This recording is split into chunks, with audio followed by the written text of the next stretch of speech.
The house that never let them leave. The house is quiet now. No lights in the windows. No movement behind the curtains. Only the sound of wind slipping through broken blinds, tapping gently against glass that hasn't been touched in years. At night, it looks like any other abandoned home, but inside these walls, something went terribly wrong. Cold open, a place that feels wrong. Imagine standing at the front door after midnight. The porch creaks beneath your feet. The air feels heavier here, thicker somehow. You don't hear voices. You don't hear footsteps. Yet the silence feels crowded. This is not a crime scene frozen in time. This is a place that lived on long after the people inside it didn't.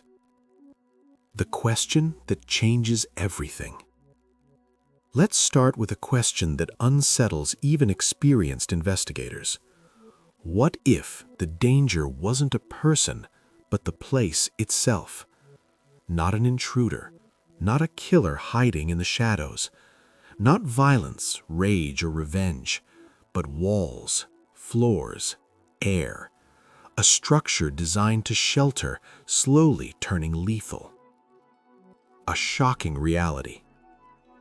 Across the United States, hundreds of deaths each year are linked to environmental factors inside homes: carbon monoxide exposure, toxic materials, structural failures, and hidden hazards that don't announce themselves until it's too late.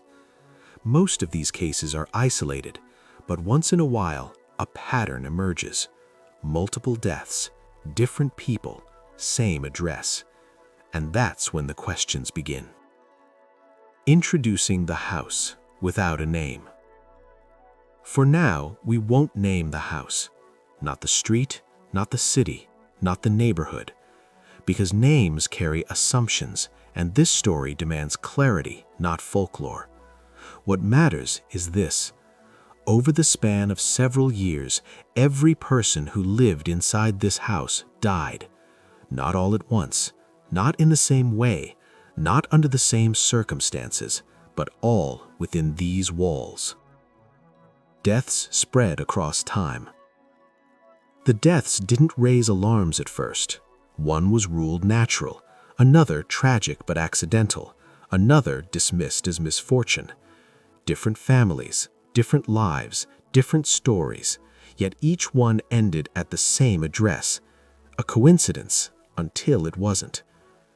The atmosphere inside, those who entered the house after the deaths described the same sensations: a strange stillness, a faint odor that came and went, rooms that felt colder than they should, floors that groaned even when no one moved. Nothing overt, nothing dramatic, just enough to make you uneasy. What this story is and isn't. This is not a ghost story. There are no curses here, no demons, no haunted legends.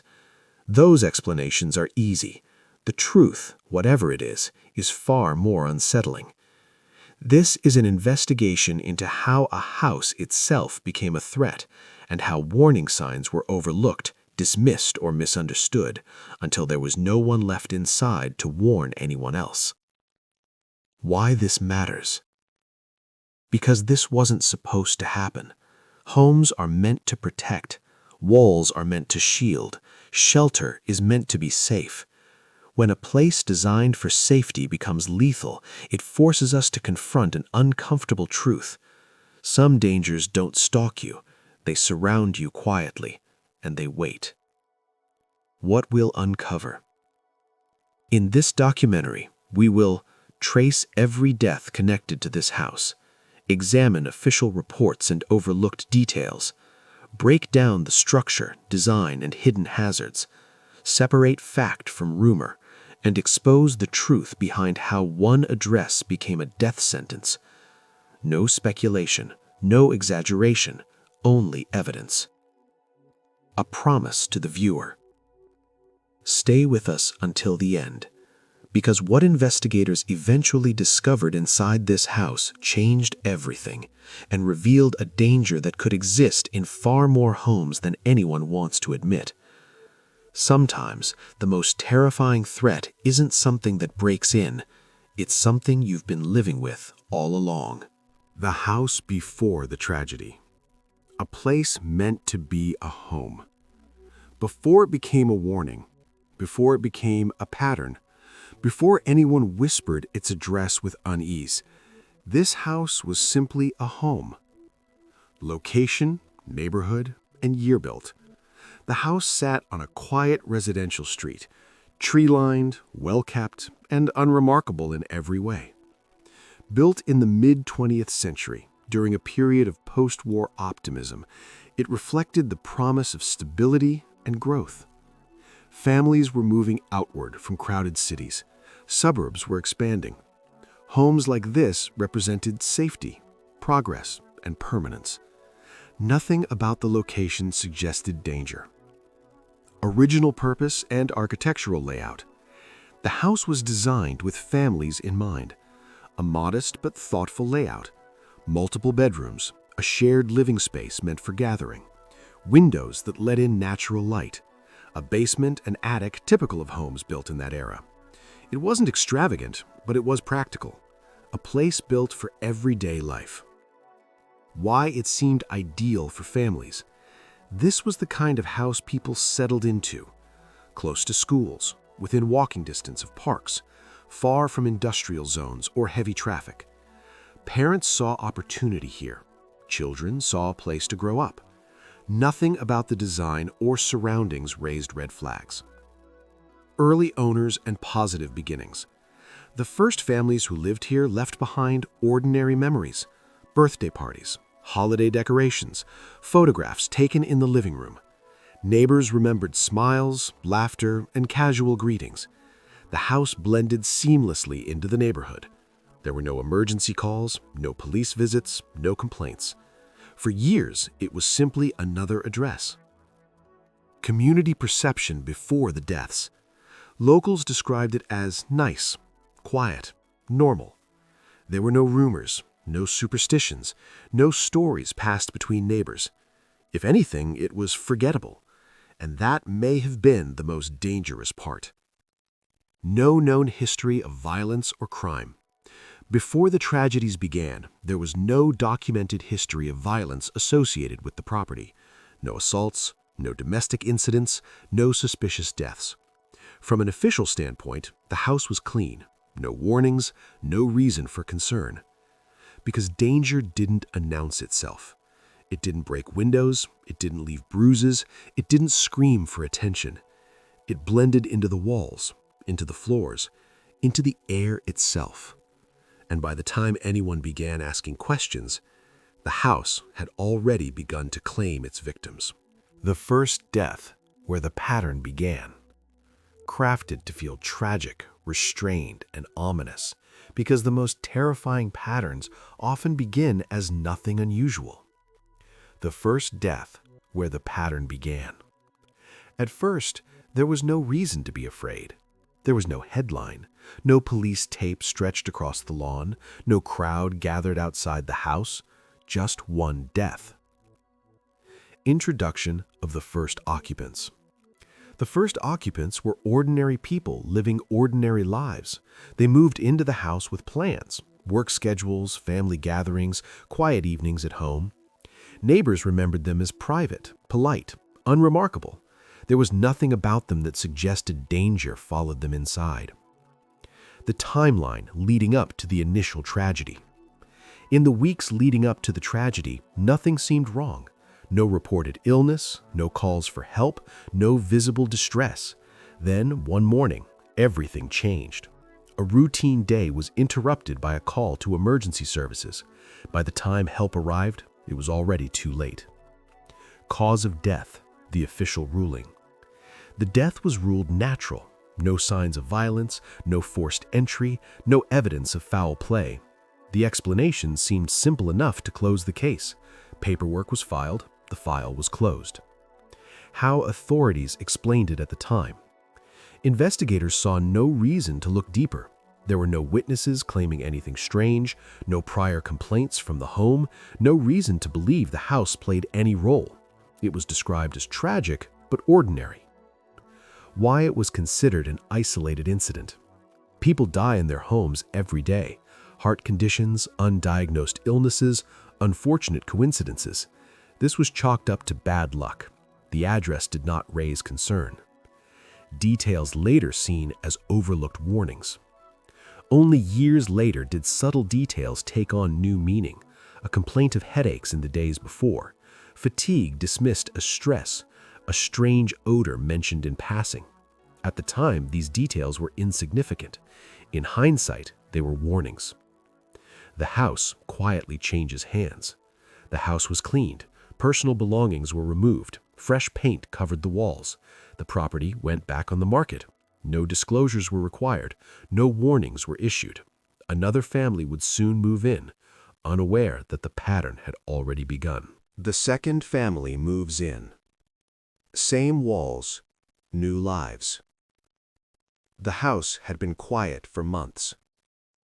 The first tragedy was behind the walls, swept under rugs, repainted and forgotten.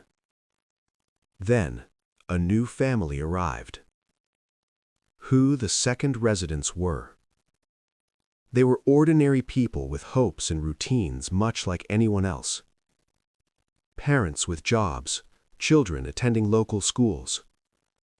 Friends described them as responsible, cheerful, and careful. They wanted a home, a place to grow, to belong. Nothing about them invited danger. Why they chose this house? The house was affordable, close to work and parks, in a neighborhood that promised safety and quiet. For them, it was perfect. A chance to start fresh. No one mentioned the past. No one warned them of what had happened here. Their daily routines and plans. Mornings began with school lunches and coffee. Evenings were quiet. Homework, dinner, family time. Weekends spent in nearby parks and grocery trips.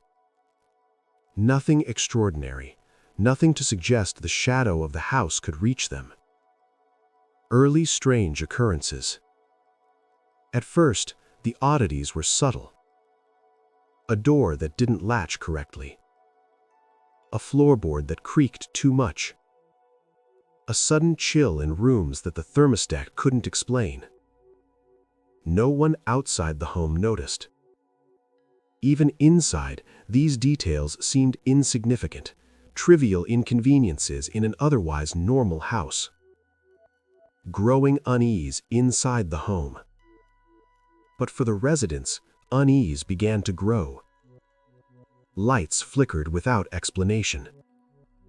A faint odor appeared sporadically. Items seemed out of place, yet nothing was stolen. Each small anomaly was dismissed until they could no longer be ignored. Second fatal incident. Then tragedy struck again. Another death, sudden and inexplicable. The second family now had a member lost, just as the previous occupants had. Authorities attributed it to coincidence. No one connected the dots, and the house remained a silent witness. Later, investigators noticed subtle parallels. Time of day, location within the house, circumstances that mirrored the first death. Yet at the time, neighbors, friends, and even law enforcement saw nothing unusual. The house had claimed its second victim quietly, almost politely, and would not stop. A deadly pattern emerges. Too many coincidences. By the time the third family moved in, the house was no longer just a building. It had become a quiet force, claiming lives with unnerving consistency. Yet still, no one connected the dots. Third and fourth deaths across different occupants. The third and fourth families each faced tragedies similar to the previous occupants, deaths that seemed sudden, circumstances that mirrored earlier incidents, moments that would later be recognized as unmistakable echoes.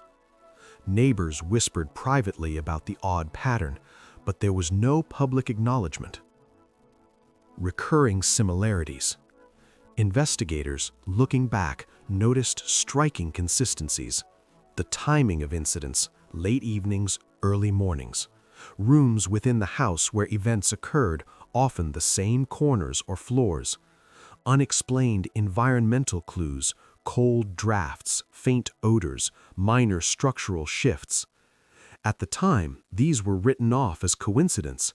Tragic, yes, but not alarming enough to demand scrutiny. Neighbors noticing unusual recurrence. Lights staying on when no one was home, families moving in and leaving abruptly, quiet funerals happening too often for one address. Despite murmurs and unease, few dared speak openly. Fear of superstition or simply disbelief kept suspicions contained. Law enforcement dismissals. Local police and emergency responders treated each case as isolated. Accidental death here, natural causes there. Misfortune explained by individual circumstances. No one considered the property itself as a contributing factor. Reports were filed, investigations concluded, files closed. Paperwork, not investigations. Bureaucracy prioritized documentation over discovery. By the time patterns began to hint at something sinister, months or even years had passed. Critical connections were never made. The house continued its silent cycle, unseen, untouched, unchallenged.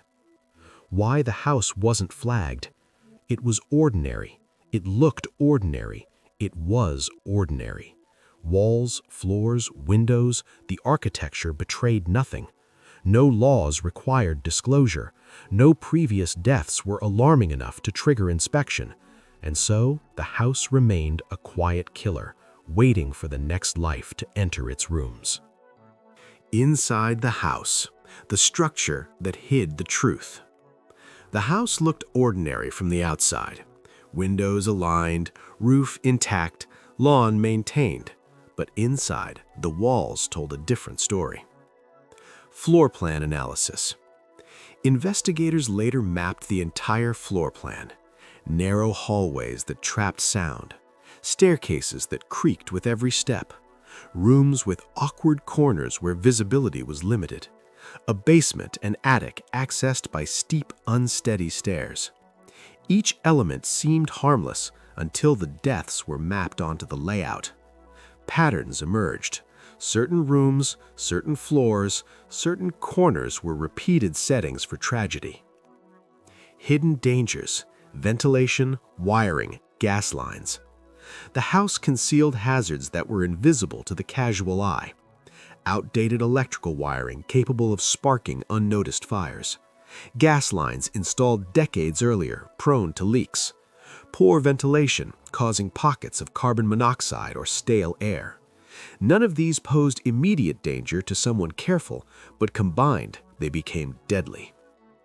Structural flaws discovered later. Experts examining the property years later found weak joists in the floors above, hidden water damage compromising walls and ceilings, load-bearing inconsistencies that could create hazards over time. Ordinary inspections would not reveal these threats. Areas where deaths occurred repeatedly. Mapping the fatalities revealed chilling repetitions. The corner bedroom on the second floor, the landing between the basement and first floor, hallways where poor lighting and faulty railings posed hazards. What appeared coincidental at the time became a disturbing pattern. Why these hazards weren't obvious. To the families and neighbors, the house seemed normal. Floors looked sturdy, gas lines were hidden, wiring was behind walls, no flashing alarms, no visible warning signs. The danger was silent, patient, and unnoticed until it was too late. Expert opinions on design risks. Architects, structural engineers, and safety inspectors later confirmed a combination of design flaws and aging infrastructure could have contributed to each tragedy. Environmental factors inside a house can be as lethal as any external threat. The house was more than walls and floors. It was a silent participant in the unfolding tragedies. Survivors and near misses. Those who almost didn't make it out. Not everyone who lived in the house died. Some escaped, barely. Some were lucky. Some survived by leaving just in time, though they didn't understand why at the time. Residents who survived. A handful of residents moved in after the second and third tragedies. At first, they experienced nothing overtly threatening. They went about daily life, unaware of the house's growing legacy. But subtle signals began to appear: headaches, fatigue, unusual dizziness, or the faint sense of being watched. None of it made sense then. Unexplained illnesses or close calls. Some reported sudden illnesses that resolved quickly, sudden collapses, disorientation, nausea. Others encountered accidents that were dismissed as clumsiness. Tripping down a staircase that had been stable for years. Minor electrical shocks from outlets that were inspected and deemed safe. These incidents seemed isolated at the time. Sudden moves without explanation. Several families left the house abruptly, citing vague unease or an unexplainable desire to leave. It didn't feel right, one survivor would later confess. I couldn't explain it, but I just had to go. Neighbors accepted these moves as coincidence or normal life changes. Testimonies that sounded irrational at the time. Survivors described experiences that were dismissed as paranoia, strange cold spots in certain rooms, flickering lights when no electrical fault was found, objects shifting slightly, almost imperceptibly. At the time, these testimonies were written off, ignored, or met with polite skepticism. Symptoms no one connected. Medical professionals saw the symptoms but rarely connected them. Fatigue, headaches, and nausea attributed to stress. Anxiety and restlessness explained as normal adjustment to a new home. No one linked these subtle warnings to the property itself. What they would later realize. Looking back, the survivors recognized patterns. The timing of incidents matched previous tragedies. Rooms associated with discomfort aligned with areas of past deaths. Environmental hazards, gas leaks, poor ventilation, structural weaknesses were often present. What had seemed irrational at the time now made a chilling kind of sense. The house had nearly claimed them too. Official investigations and failures. When systems looked away. For decades, each tragedy inside the house was treated as an isolated event. Paperwork filed, cases closed, families left without answers. Police reports across decades. Each death generated reports, sometimes thorough, sometimes cursory. Officer notes documented circumstances, but rarely sought patterns. Statements from neighbors were filed, but often ignored. Each tragedy was compartmentalized, treated as a single, unfortunate incident. Inconsistent rulings. Causes of death varied. Natural causes. Accidental falls. Misadventures blamed on inattention. No uniform standard. No effort to compare cases across years. Coroners' conclusions questioned. Coroners rarely noted structural hazards or environmental concerns. Autopsies focused on the immediate cause, not contributing factors within the property. Later reviews revealed inconsistencies, findings that might have flagged the house as dangerous had anyone connected the dots. Lack of communication between agencies. Different jurisdictions handled cases independently. Local police, fire, and health departments rarely spoke across city or county lines. Files remained siloed. Death certificates and incident reports were never cross-referenced. Why no centralized review occurred? No system required agencies to review patterns in deaths at private residences. No one tracked repeat incidents at single addresses. There was no protocol to flag the house as a potential hazard. The cost of bureaucratic silence. Years passed. Families mourned in isolation. The house continued to claim lives, silently, without interference. The system failed to see what was right in front of it. Gas lines were hidden. Wiring was behind walls. No flashing alarms, no visible warning signs. The danger was silent, patient, and unnoticed until it was too late. Expert opinions on design risks. Architects, structural engineers, and safety inspectors later confirmed a combination of design flaws and aging infrastructure could have contributed to each tragedy. Environmental factors inside a house can be as lethal as any external threat. The house was more than walls and floors. It was a silent participant in the unfolding tragedies. The house gets a reputation when rumors replace records. After years of tragedies, the house could no longer remain unseen. Even without formal warnings, word spread. Media attention began. Local newspapers began covering the repeated deaths. Headlines framed the house as cursed or unlucky. TV news segments highlighted the tragedies, focusing more on shock than investigation. Journalists interviewed neighbors, but the details often lacked depth.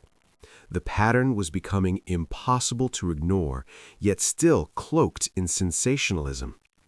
Locals whisper about the address. Neighbors started to talk.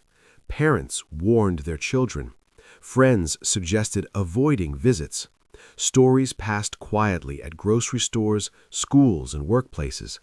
The house became an unspoken landmark of dread. Realtors quietly avoiding it. Buyers asked questions. Agents provided vague assurances, then subtly steered clients away. The property sat longer than comparable homes, its history looming silently. Property value collapse. Word of mouth and emerging reports caused market decline. The house that was once desirable became a financial liability. Few were willing to move in. Insurance rates increased. The physical structure remained intact, but the reputation itself became a barrier. Internet forums and speculation.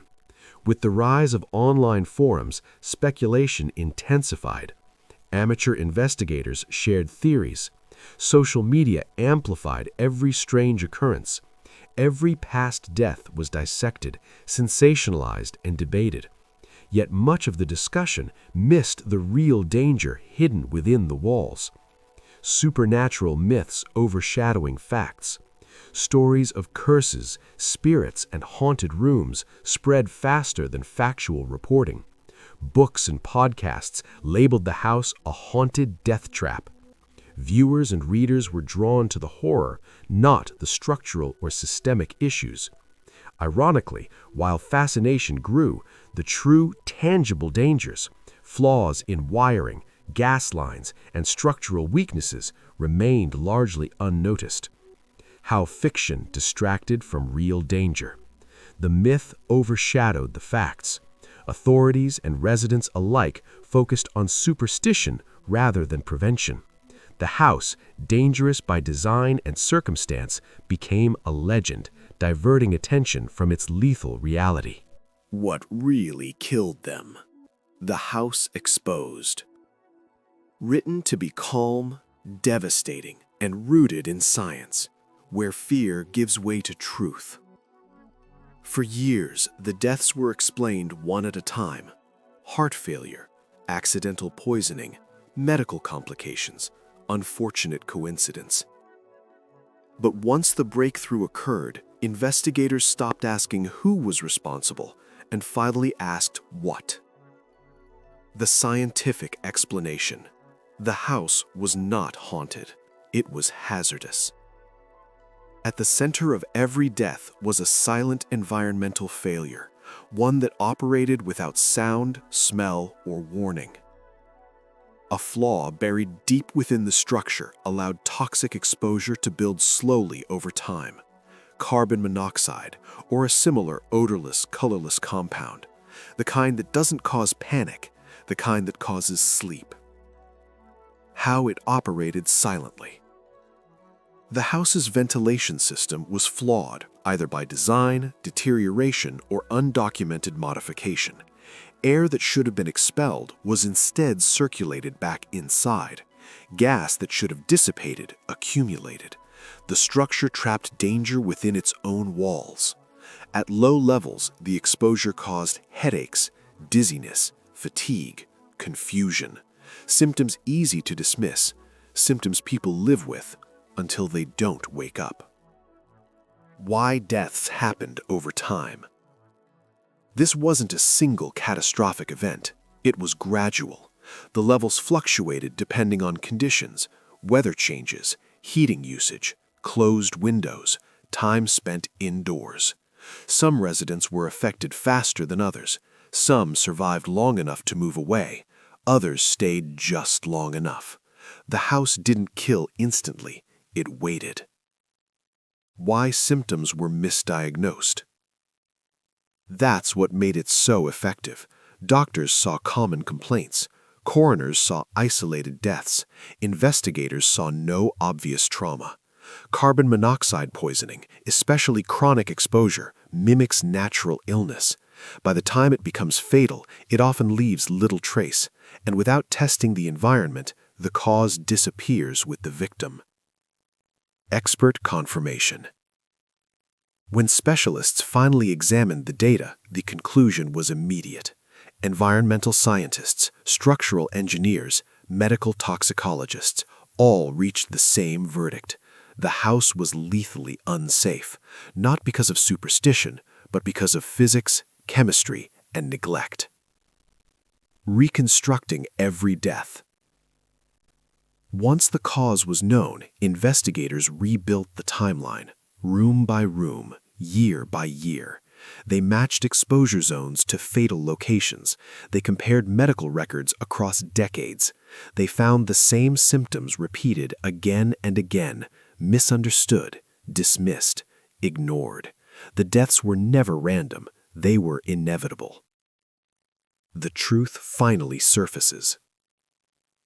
When the findings were released, the narrative collapsed. No curse, no madness, no coincidence. Just a house that should have been condemned long before it was. A structure that outlived its warnings, and people who trusted it to keep them safe. Pause. Ambient silence. Next, we face the aftermath. What happens when the truth comes too late? And what does justice look like when the killer was a place no one questioned?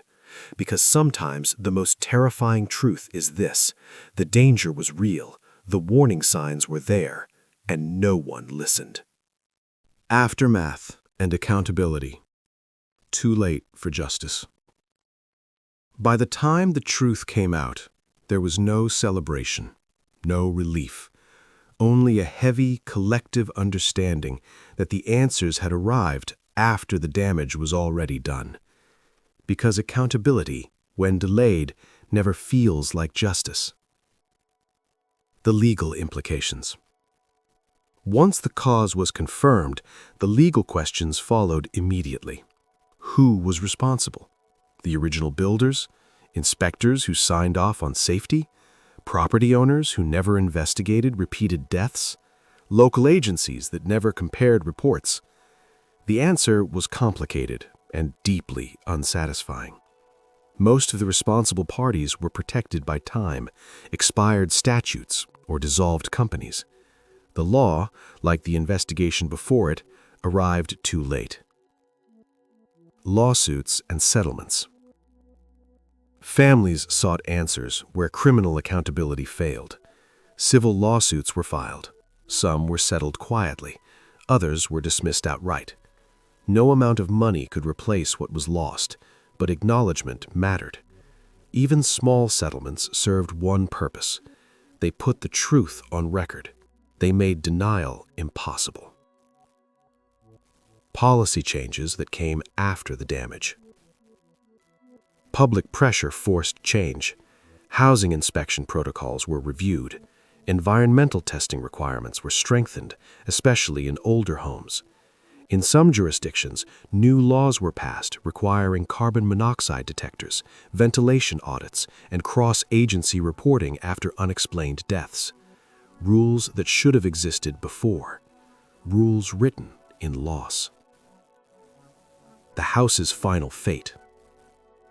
The house itself became a problem. Too dangerous to occupy, too infamous to sell, too costly to repair. Some pushed for demolition, others argued for preservation as a warning. In the end, the decision was symbolic.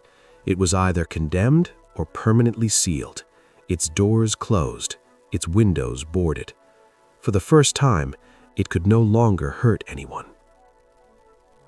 The community reacts. Neighbors felt a strange mixture of guilt and grief. They had lived beside it, walked past it, assumed it was someone else's concern. Now the silence around the house felt heavier than the noise ever had. People spoke differently about safety, about assumptions, about responsibility. The families left behind. Closure was complicated. They finally knew why. But knowing didn't erase years of doubt. It didn't bring back birthdays missed or conversations that never happened. Some found peace in answers. Others felt anger that the truth hadn't mattered sooner. All of them carried the same truth. Their loved ones didn't die because of fate. They died because something was missed. A quiet kind of justice. No one went to prison. No dramatic verdict was read, but the record was corrected, the story was rewritten, and the truth, long buried inside the walls, was finally exposed. Justice didn't arrive loudly. It arrived quietly, and far too late. The danger we never see. A haunting reflection. By the time the final truth emerged, the house was empty. No voices, no movement, no life. But the damage it caused did not disappear with the people who once lived inside it. Because this was never just a story about a building. It was a story about what happens when warnings are ignored. Recap of the tragedy. Over years, sometimes decades, different families moved into the same home. Different names, different lives, different dreams. Yet the outcome remained disturbingly consistent. Illness, confusion, death. Each tragedy explained away in isolation. Each loss treated as unrelated, until someone finally looked at the pattern instead of the people. The cost of ignoring patterns. Patterns are uncomfortable. They demand questions. They suggest responsibility. And too often they are dismissed because acknowledging them means admitting failure. This house didn't kill everyone at once. It killed slowly, quietly, patiently, and every missed connection gave it more time. When environments become the threat, we're conditioned to fear people, intruders, criminals, strangers, but sometimes the danger isn't intentional. Sometimes it's structural, chemical, environmental, a risk built into the places we trust most, the walls that shelter us, the rooms where we sleep, the spaces we never question. The silent threats around us. Carbon monoxide, faulty wiring, mold, gas leaks, structural decay. They don't scream, they don't chase, they don't leave fingerprints. They wait, and by the time they're noticed, the damage is often done. Lessons for homeowners and renters. This story leaves behind a responsibility to question, to inspect, to follow up when something feels wrong, to take patterns seriously even when explanations seem easier. Safety isn't paranoia, it's awareness, and awareness saves lives. A final chilling message.